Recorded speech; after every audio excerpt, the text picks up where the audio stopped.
Johnny B, hence the very clever JB design, and my channel is dedicated to all things art, and in particular, I'm going to be looking at how we paint these 3D prints which have become very popular these days.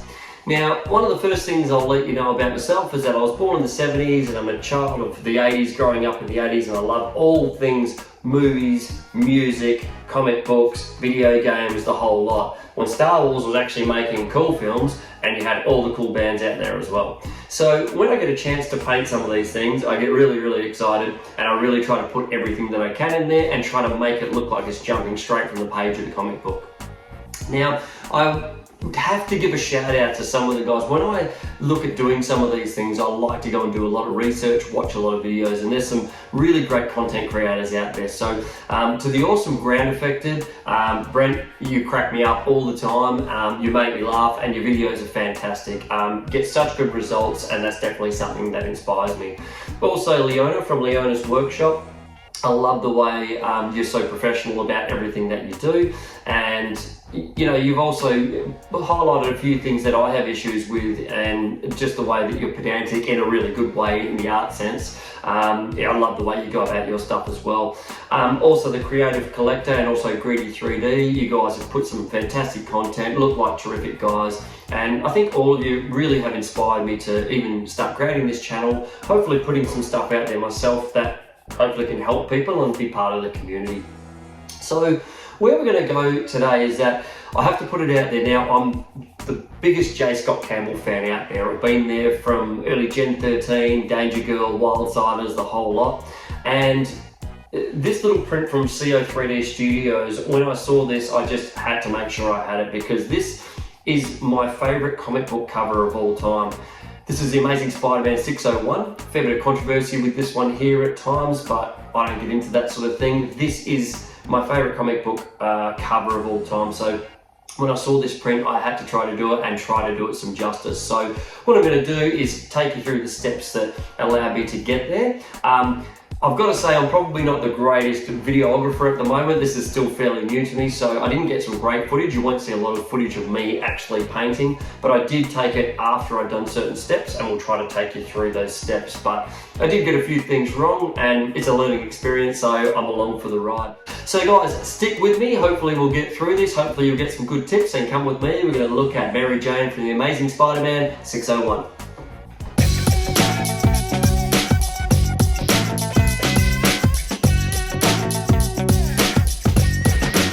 So just very briefly showing you my little setup here for cleaning all the parts in the early prep phase.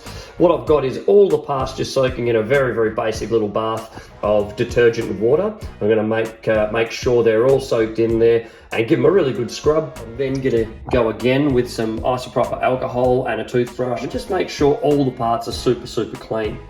After all of that, I've got lots of different grits of sandpaper over here, and then I've also got some wet dry, and I actually go all the way, you should be able to see on the back, this goes to 2000, okay, so it's a really fine sandpaper that I use to get rid of all the imperfections.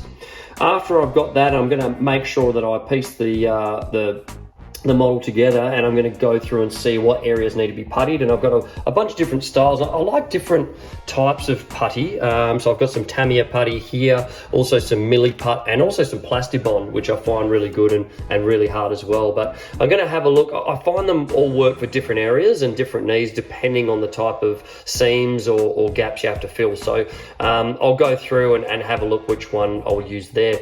Then I'll prime all the parts and we'll get them prepped for paint. But just a really basic little look at that first, and all the parts that I use, and we'll take it from there.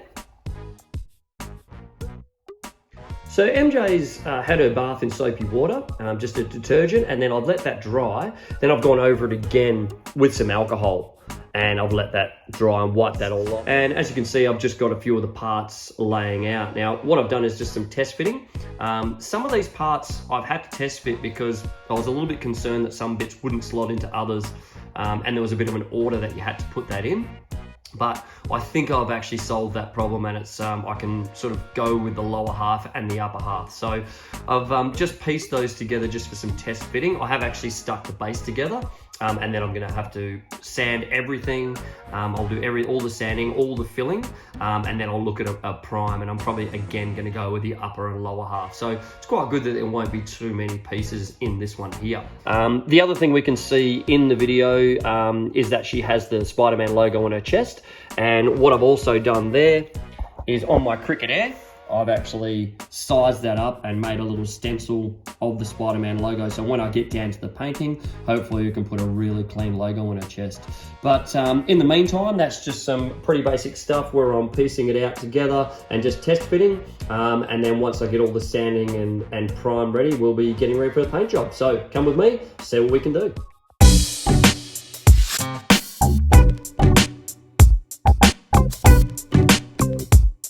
Okay, so just a short little video, a little update just to show you where we're at with MJ. What I've done, and I've kind of skipped some of the boring parts of filling and priming, but I have actually primed her. I primed her completely in white, and I've used a rattle can to do that. I use an Army Painter white color primer. Just a small tip, I'm sure this is something that a lot of you guys are over the top of, but because it's coming from a rattle can, I like to dunk that in a bucket of warm water for probably about a minute or so, and I find that atomizes really, really well when laying it down with a rattle can, and you get a nice even finish. So for me, I've found that really helpful. What we can see here, if we look at the back of MJ's head, that's fully in the white primer, so the whole model was that white color. And then what I've done is lay a very foundational base coat of skin tone on her as well. The color I've used for that is actually directly from the bottle, and that's a Vallejo model color, light flesh, that I've used for that one there as well. Now, I've personally found that a really, really nice base coat. So for me, I based it in white, and the way that I tend to work, I like to prime it in a light color, whether it be white or very light gray. And then I like to build up my base. So I like to put a really good base coat down and then build up, putting in some shadows and highlights. And then I can also tone certain areas back and put a lighter color where the light's hitting and go from there. That's the way I tend to like to work. Now, some other people tend to go with maybe a zenithal highlight, go with a darker color underneath, and that is fantastic because there's so many great results in lots of different ways. For me, I find that it changes my colors far too much, and I never quite know what I'm getting out of it, where I find building with a base coat and putting shadows and highlights, I can either fog them back a little bit or I can make them darker where need be. And I just find, me personally, that's the way I like to work. As I said, there's no right or wrong, everyone's just got different methods. Right, gang, so skin tones. We've come to a part where I've laid down a lot of the skin tones and highlights and shadows. And so we then come to a portion where we take a look and kind of size that up. There's still a little bit of work to do, but for the most part, we have it. Now, one of the biggest things I noticed about MJ in this particular photo, she does have, a bit of a pinkish or more reddish tinge to her skin tone. Now, one of the things I've really made sure of is that I've tried to hit a lot of the highlights in the same spots as they are in the picture or the original photo that this comes from. But again, that is more of a 2D stylized art piece. So it's trying to hit a lot of those colors and a lot of those highlights, but you've obviously got to use a little bit of artist detail as well and artist interpretation. So what I've really found with this here, and you may not be able to pick it up too well, and hopefully that will come in okay. You can see there's a little highlights I've actually darkened up around the eyes and under the eyelids. She's got a hint of rose in her cheeks. And over this side, it's a little bit lighter because the light's actually bouncing off her hair in that particular section of the picture. So she's definitely got that reddish tinge. And the colors that I've used for all this, as I've spoken about before, I use this Vallejo light flesh as a nice even base coat, which I really, really like. I've then gone and sprayed some highlights using a Glamour pale flesh, okay, from Vallejo as well. That got some little highlights in, and that's got a lot more of a pinky tone, which we spoke about. Now, I was able to scale that pinky tone back a little by then using this green stuff pale flesh as well, which has a little bit it's not quite as pink, and that just scales it back a little bit, almost has a little bit of brown in there. From there, and this is one of my colors I really like, is this, it's actually an Army Painter one, Cobalt Skin, and this actually tends to have some hints of brown and yellow in there as well, so it starts to peel that pink back in the areas that you need to. And then I also have some slightly darker areas for shadows. I use this Model Air Vallejo Sand as well, and so using those going back and forth, I was able to sort of hit those highlights. Now, what I then do is I find that it can be quite pink, so then I suss it out, have a look at everything, see which bits need to be lighter and whatever, and then I use this game color, which is an elf flesh or elfic flesh, okay? And this is one that I really like to bring it back with, and it gets light, and I can really hit some nice high points on those as well. So I've used the trusty Tamiya 000 brush just to brush the freckles on to her face. And as I say, this isn't a freckling technique that we use with the airbrush when we put PSI down and freckle the skin. This is actually very deliberate freckles that are on, you know, because J. Scott Campbell's style is very toon based. So they're a very deliberate attempt to put those on. Now, they are actually a little bit softer in person. I can soften those back a little if I need to, but I'm gonna wait until the hair color's on, and then I can gauge whether that needs more or less. But I have used the real image and tried to put the dots in pretty much the same place as they are in the image. So far I'm actually pretty happy with that. I think they've come out just how I want them to, and then I can make adjustments with color tone once all the other colors are in there. So we'll move on to the next bit.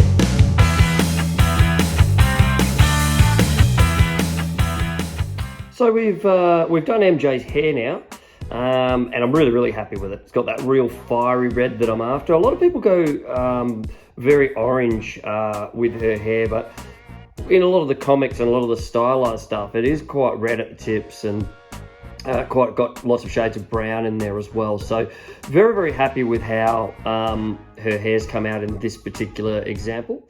The main colors I use for this here, in case anyone's interested, we have a Game Air Orange Fire. Okay, that was for the base coat. We also use some Archangel Red from Army Paint. Also another Army Painter one, Molten Orange, which is a little bit darker, some shades of brown. And then an express color, a Velvet Red, and that actually had the tips. Now I also used some combinations of some of those. There was a little bit of yellow used as well with the original color for a lighter base coat, and I was able to build from there. So as we see, MJ, we're got a nice fiery red on her hair, and very happy with that at this stage. So we'll see how that goes. And in the next section, we'll be looking at a shirt where we're going to put the Spider-Man logo on. And I'll also go through before that and just check if any of the skin tones need a little bit darker, but so far so good. So this is where MJ's currently at. Really happy with the way she's working out. And I was able to start to get in to the lips and also get the eyes ready for the eyeballs and irises. Then obviously masked off and I've given the white in her shirt. I've put some shadows in there with some greys as well, fogged it over. If you can see on there as well, you can see she's got some of her freckles on her chest and also up on her face. So they were really good, and I put a soft soft layer back over them to look like they were sort of under the skin a little bit. Just a note with the eyes, I've always, generally known MJ to have green eyes. So notoriously, I think she's always been that fiery redhead with green eyes, which I've always loved. The picture that I have of J. Scott Campbell has her with blue eyes in this particular photo, and if you go right back to the start when John Romita actually drew her, he did have her with blue-grey eyes.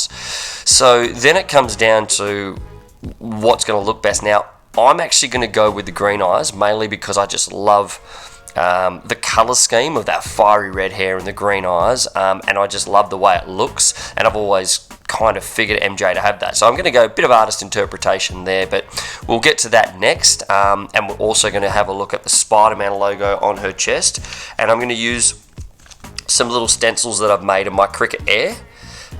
So we're going to have a little look at that as well. It's a little bit nerve-wracking, but hopefully that'll all work itself out. So she's been she's all been sort of looked after in the fact that we've put a sealant over that as well.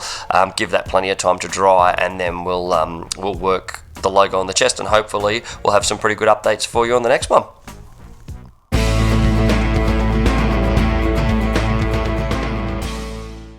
So we've done a fair bit more work on MJ since we had our last update, and as you can see, I've got her arm in place, or her second arm in place at the moment with the coffee cup, which has been also done. A little bit of coffee and a bit of froth on top there. I've also been able to do her eyes and her lips, which I've actually also given with just a very light gloss clear coat. And probably the most nerve-wracking part was getting that Spider-Man logo right on her chest. I was able to do that using the Cricut Air and making some very small stencils, but that actually came out far better than I expected, so I was really, really happy with that. One of the things you might be able to see just in the arm here, there were some gaps that I just wasn't quite happy with, so I've just put a bit of Milliput in there and I'll let that dry, and then I'll give that a little bit of a touch up as well. Everything else is pretty good. We can see some freckling on the arms, also on the chest and on the nose, which is very evident in the picture. And again, that's a very different freckling effect. It's a very deliberate cartoon style freckling effect, which is very, very different to, you know, when we speckle a little bit more with the airbrush. So as I said, a bit more of a toon style, but so far MJ's looking pretty good. We've got to do a few little touch-ups as I speak, and then we are on to the legs, and I'm really looking forward to that because I do quite like dry brushing, and there's a fair bit of that on the jeans. So stay tuned for the next episode. We'll see you soon.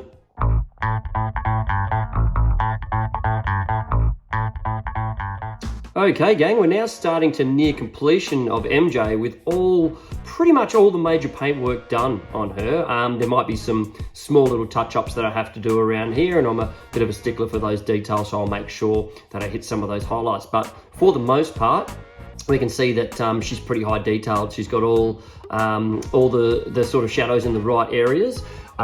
We can see some of this toon style freckling all the way to those bright green eyes. I've spoken about the green eyes, this being a variant, me much preferring the green-eyed version of MJ. What we probably haven't seen is a lot through the jeans. So I've actually used a lot of grey blues and a lot of different shades there, and really tried to capture the same highlights that you see in the original image. And then I've done probably, you know, 2 or even 3 different colors, light dry brushing over the top to give it that real denim look. So very, very happy with the way that they've come out. Another little highlight that I've done here as well is this particular model, the nails weren't sculpted particularly well. So what I've done is I've actually cut them out of vinyl because she has these very claw-like fingernails in the original image. So I've made sure that I've cut them out of vinyl and stuck them on. The adhesive on the back of the vinyl wasn't quite enough, so I've popped a little bit of super glue on there. We then have a look through that Spider-Man logo, and as we can see, MJ is looking pretty sharp and pretty close to the original. So I'm actually really happy with the way that she's come out.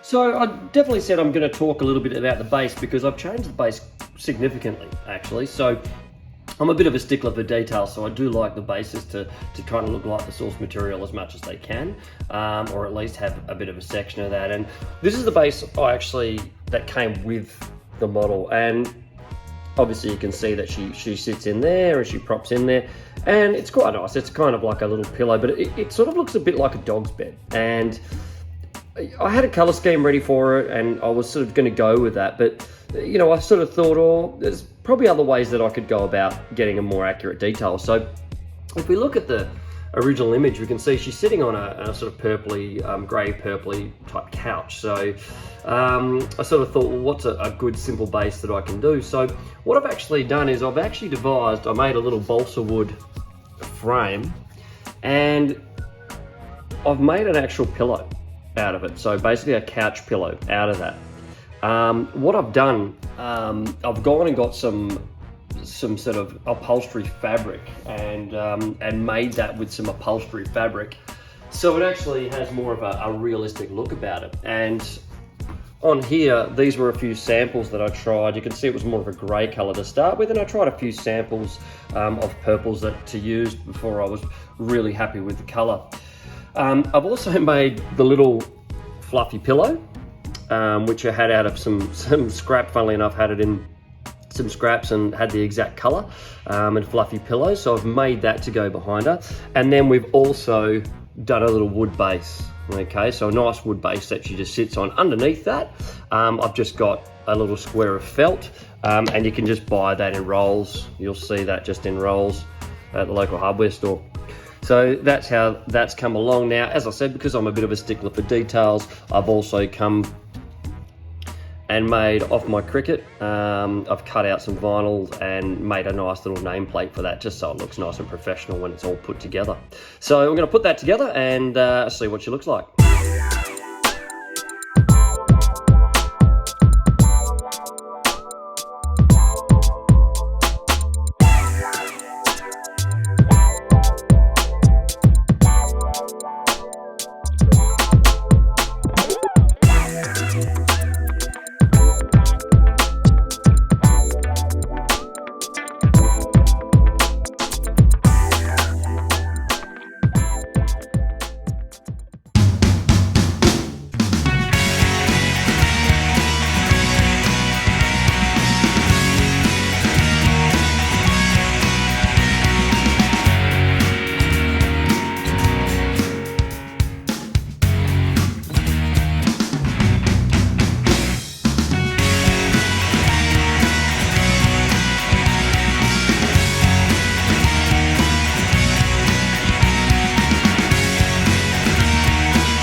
Now guys, thank you so much for watching and sticking with me. Hopefully you got something out of it, and even if it's one tip, well, that's one tip that I'm really glad that I could be a part of. If you did enjoy what you saw, guys, please click that subscribe button. I'd love to put more content out there, and the only way I can do that is with support from all of you. So if you wouldn't mind clicking that subscribe button, that would be fantastic. Other than that though, guys, please be safe, be good, and enjoy yourselves. See you next time.